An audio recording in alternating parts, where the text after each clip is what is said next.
ليلى ولأول مرة في تونس وحصريا مع نجمة البوب الكندية شارلوت كاردان. En fait, j'étais pas du tout au courant. Ça doit vraiment être une erreur de mon équipe parce qu'en fait, moi, je ne gère que mon Instagram et le Twitter et le Facebook, c'est mon équipe à Montréal qui s'en charge et donc ça a dû être un oubli parce que vraiment, on était plus qu'excités de venir ici. Alors, je suis vraiment navrée si on a oublié de le communiquer, c'est une erreur et ça aurait pas dû arriver. Mon prochain album allait ressembler à quoi? Alors en fait,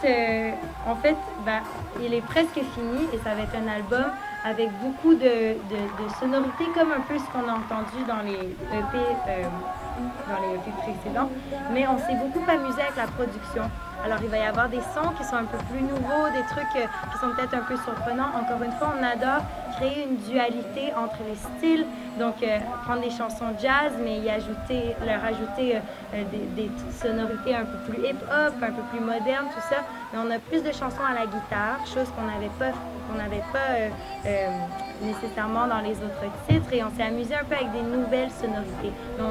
On garde cette dualité entre les styles qu'on aime beaucoup et qui nous plaît parce qu'en fait, moi j'écoute personnellement de la musique très très diversifiée, alors j'aime qu'on retrouve quelques petits soupçons de ces influences que j'écoute moi-même dans mon quotidien dans ma musique.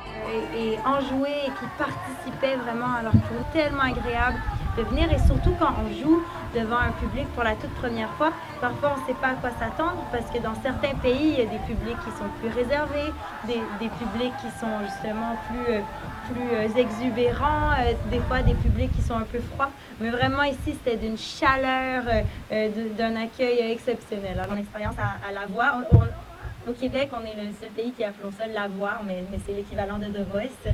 Et je suis arrivée à la voix, j'avais 18 ans, j'avais jamais eu d'expérience musicale professionnelle quelconque. Et je me lançais un peu là-dedans, vraiment par pur plaisir et défi personnel, et en me disant où est-ce que je peux me rendre, je vais prendre toute l'expérience possible et apprendre et grandir de ça. Et j'avais vraiment aucune attente. Et je pense que c'est ce qui m'a permis de vraiment apprécier l'expérience, c'est qu'à chaque fois que je franchissais une étape, j'étais surprise et reconnaissante et je me sentais grandie par le challenge précédent. Et donc j'ai adoré. Mais je crois que c'est le genre d'émission que quand on y va et qu'on a beaucoup d'attentes et on y met tout, ça peut être décevant parce que c'est très stressant tout ça. Mais je crois que quand on y va avec le cœur léger en se disant ma vie n'en dépend pas, je le fais pour le plaisir, je le fais pour grandir personnellement et on verra ce qui s'ensuit, c'est comme ça qu'on peut en retirer du plaisir. Berçons-nous comme des amoureux, comme si ça n'était qu'un jeu et que tout pouvait changer si on jouait bien l'idée. On s'est laissé faner sous les ciels bleus de nos yeux doux. On se lasse, nos cœurs se nouent. A couru après, évidemment sans succès.